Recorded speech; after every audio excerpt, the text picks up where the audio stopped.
Barcelona. Neymar. E qual cidade, Neymar? Ça, c'est l'interview de Neymar. Parce qu'il était enfant, c'était les petits stars au Brésil en futsal. Et voilà, c'est pour vous dire le truc parce qu'il y a beaucoup de footballeurs qui sont devenus célèbres enfants. Mais nous, ça fait. Parce que le Brésil, il était dans une période compliquée. Vraiment, on trouvait un crack comme Neymar. C'était vraiment fou.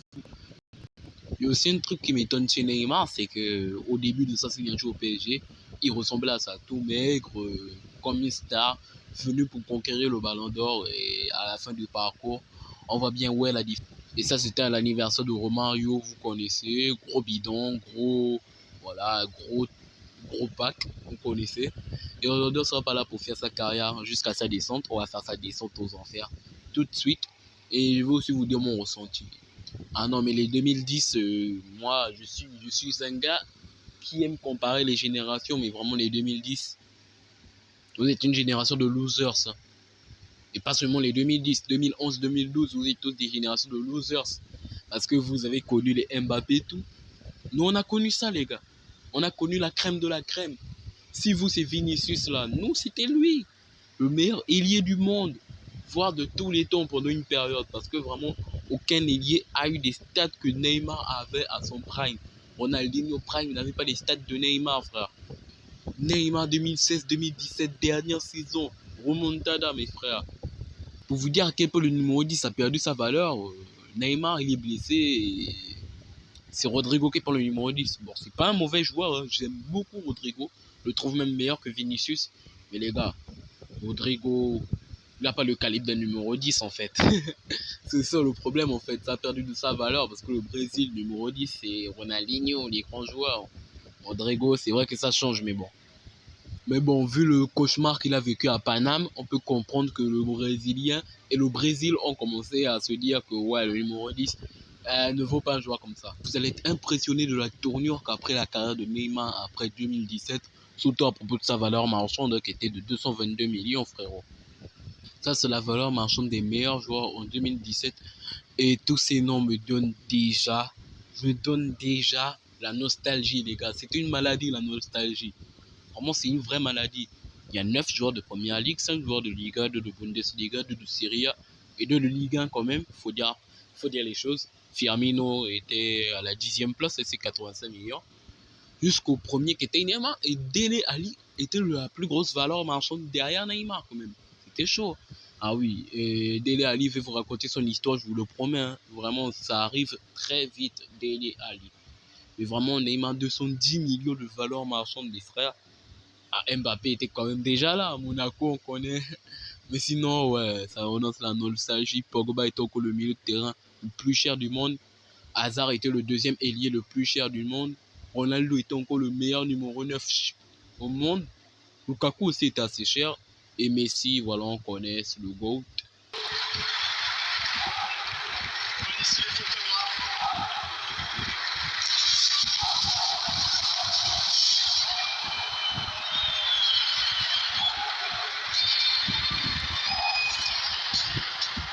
Sa présentation sera aussi légendaire que sa disparition sous la vapeur lors de sa présentation au pays. Je ne sais pas si vous vous rendez compte du tremblement de terre que c'était. 222 millions, c'était jamais entendu. On avait déjà vu des gros transferts, mais vraiment, après ce transfert du PSG, le football ne sera plus jamais le même, hein, c'est sûr.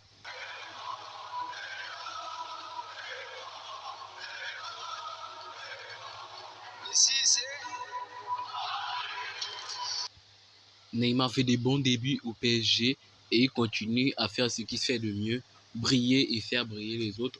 Et sa première saison au PSG, elle est, elle est plutôt bonne malgré la blessure. Elle est vraiment bonne. Avec le dribble là, bien réalisé là. Oh là là là là là là. En vrai, sa première saison, c'est une masterclass. Mais après, le reste, on connaît comment ça finit. Hein. Oh là là. Face au Celtic, il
La saison 2017-2018 de Neymar est une vraie réussite avec ce but qui est mon but préféré de Neymar au PSG.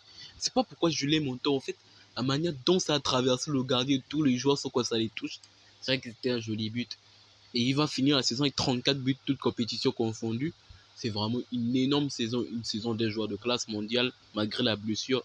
Il a montré que vraiment, c'était pas vraiment lui le problème. Avec un Mbappé qui n'était pas encore assez moyen. Et là, c'est la saison 2018-2019. Cette saison, Mbappé commence à se démarquer. Et il commence à marquer aussi des buts. Sauf que Neymar est toujours le boss du PSG. C'est lui qui marque contre Liverpool et tout. Et on ne peut pas vraiment donner les clés du camion comme ça. Même si 2018-2019, il y a eu cette interview-là qui a tout changé et qui changera à jamais. Neymar, de superstar du PSG à boss du club, a maintenant concurrencé par son coéquipier qui, pourtant, l'aimait beaucoup quand Neymar était encore concentré au football.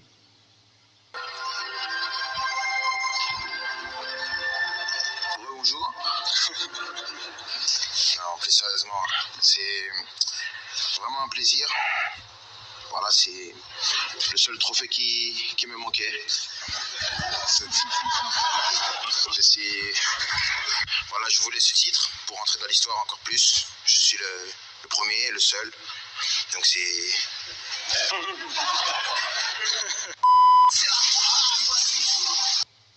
Pendant que Mbappé porte le PSG à son jeune âge en Champions League et en Ligue 1 en marquant un quadruplé face à Lyon, ou encore son but face à Manchester United, qui est un des premiers matchs références de la jeune carrière de Kylian, avec une célébration qui va vraiment faire beaucoup de bruit en Angleterre. Ce caractère-là, avec la célébration-là, légendaire, et le doublé du Bourg. Ah non, de Real arrête. Et Neymar, il est moins but contre Manchester, il est plus dense. En même temps, il y a plus ce mec qui a fait ses 88 millions de salaire et il profite de la vie, le Ney, jusqu'à même danser avec un joueur de Manchester comme Garnacho. C'est plutôt fort de voir ça. Mais bon, c'est un même, trompez-vous, c'est pas vrai. Et même si Neymar a souvent eu des coups d'éclat au PSG, comme lors de la début de saison 2019-2020, avec sa célébration chute qui fait taire tout le monde. Vraiment, son début de saison est monstrueux. Vraiment, Neymar, il fait taire les critiques lors de ce début de saison 2019-2020. Il marque des buts de fou. Et on se dit à un moment que, ouais, peut-être que Neymar, il va amener le PSG et le porter. Parce que lors des 3 premières saisons au PSG, on peut dire que, ouais, c'est quand même un peu Neymar le boss avant que les 3 dernières saisons, ça soit Mbappé qui lui vole la vedette. Hein, parce que les 3 premières saisons de Neymar, elles n'étaient pas mauvaises, mais elles n'étaient pas bonnes aussi. C'était entre le milieu. Parce qu'il faisait tout au début de saison et il se disait, ouais, j'ai déjà fait un bon début de saison. Et Neymar, cheveux courts au PSG, c'est peut-être sa meilleure version. Il marque but sur but et c'est lui qui donne la victoire face à Dortmund. Neymar, cheveux courts au PSG, c'était vraiment une folie. Comme Barça d'ailleurs, qui est peut-être la meilleure version de sa carrière. Je veux disputer avec personne. Puis à la saison 2020-2021, ça passe. Neymar, il marque toujours dans des matchs pas importants. Mais dans les gros matchs, Neymar, on ne le voit pas trop. C'est vrai que 2020-2021, c'était une année assez spéciale hein, parce que Guardiola avait dit qu'il voulait recruter Neymar parce qu'il avait dribblé pas mal de joueurs de City en saison 2020-2021. Et c'est vrai qu'on a connu tellement de versions de ce joueur dans ce club qu'on ne sait même pas lequel choisir. Il y a l'autre aux cheveux courts, Neymar Spaghetti 2018-2019. Et c'est vrai que ça devient de plus en plus compliqué de savoir quel est le réel niveau d'un joueur qui n'arrive pas à jouer une saison complète et qui passe toujours toute une saison à l'hôpital et une autre saison au début de saison, là où il est plutôt bon. La saison 2020-2021 commence. Et Messi, son ami Messi est revenu, mais rien n'a changé. Alors là, rien. Même s'il marque des buts contre des clubs qui ne sont pas vraiment importants lors des gros matchs, il n'est jamais là. Mbappé en 2022 fait la saison de sa vie en marquant ce but monumental face au Real Madrid. Vraiment, pour ceux qui n'ont pas regardé le match en direct, vous ne savez pas les émotions que j'avais. Mbappé fait des masterclass, ce masterclass cette saison-là. Et Neymar, il ne faut pas qu'il s'étonne que la saison prochaine, Mbappé prenne une grosse place dans le vestiaire au point que Neymar ne soit plus personne même. La dernière saison de Neymar est un peu comme toutes les autres. On aura toujours cru, on aura toujours eu un moment où on pensait que Neymar allait revenir, le vrai Neymar de Santos, de Barcelone. Mais malheureusement, il ne sera jamais revenu, malgré des matchs références contre Brest ou encore contre Maccabi. Le Neymar Prime, on ne le reverra plus jamais. Neymar, c'est maintenant le poker, c'est les jeux d'argent, c'est les tromperies. Quand on dit Neymar, c'est forcément les plus grosses tempêtes mondiatiques pour le plaisir des journalistes qui veulent se gratter des oseilles. Comme la célébration de Neymar, le vrai Neymar, on l'aura toujours cherché, sans le trouver. Sans trouver le Neymar tout maigre qu'on avait eu à 222 000. On peut quand même dire que Neymar et la Seleção, c'est quand même une grosse histoire d'amour. C'est le meilleur buteur de l'histoire de la sélection. Et on peut dire que parfois, il a été meilleur en sélection qu'en club. Hein. Mais bon, c'est pas Pogba non plus. Mais des fois, ça l'arrivait d'être plus bon en club. Et la question que je me pose aujourd'hui, est-ce que Neymar est le dernier grand joueur brésilien? Je n'ai pas vu le prime de Neymar, il y aura une vidéo forcément. Mais là, j'étais obligé de faire la vidéo aujourd'hui de sa descente et aussi du résumé, hein, parce que j'ai bien suivi son passage hein, quand même. Et je voulais résumer le mieux possible. J'espère que je l'ai bien fait. Et voilà, parce que Neymar avec le Brésil, tout ça partout, Neymar c'était peut-être le, le dernier grain d'espoir parce que le Brésil, il respecte plus le grand monde. Et lui, il est venu de nulle part et il a ramené ce coup d'espoir. Et malgré ça, lui tout seul, il aura toujours fait des très grandes compétitions. Comme sa Coupe du Monde 2014, on fanfare le Nami, personne ne pouvait l'arrêter. C'était le début du grand Neymar. Après cette fin de Coupe du Monde 2014, on connaît tous comment la saison 2014-2015 était. Et la saison 2015-2016 était. Il était tout simplement à son prime. Il a joué seulement 4 ans là-bas. Il a marqué plus de buts que des grosses légendes du Barça. Même Ronaldinho n'avait pas des stats pareils. Neymar, c'est les faits. Ce n'est pas une préférence. Neymar, c'est les faits. C'est l'ailier avec qui a le plus staté de l'histoire du football. Aucun ailier n'a marqué autant de buts que ce mec. Arjen Robben, même Cristiano Prime, ailier, il avait marqué 400 buts en carrière. Neymar, il en a 425. C'est l'ailier avec le plus de buts de l'histoire. Et Vinicius, il avance tout doucement. Hein. Il a seulement 23 buts tout. Si Vinicius continue à faire des saisons à seulement 23 buts, je pense que Neymar pourrait rester confortablement dans sa place de l'ailier ayant le plus staté de l'histoire. Parce que je ne connais pas un ailier qui savait autant faire la différence par les dribbles et par les buts que lui. Est-ce que quelqu'un a le courage de parler de Neymar 2015-2016? Neymar, cheveux courts. Quelqu'un a le courage de parler de ce mec?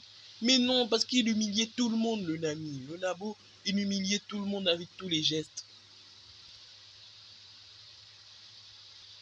Par rapport à la plupart des ailiers qui sont connus pour leurs gestes spéciaux, Neymar, il n'en avait pas vraiment parce qu'il savait faire tous les dribbles. Hein.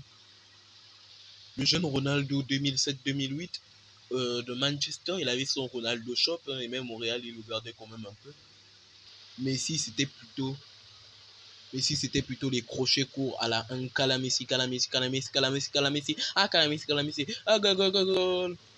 Neymar n'a jamais été le plus grand des travailleurs, hein, faut le dire. Mais voir Neymar mener une rééducation aussi sérieusement, c'est vrai que ça fait plaisir hein, de le voir enfin concentré sur le football, il faut le dire. Il aurait dû le faire le PSG, mais bon, je pense qu'il était dans une situation difficile. Et tous les humains ne sont pas parfaits. Bref, on finit par des belles paroles et on se dit à demain pour un prochain épisode.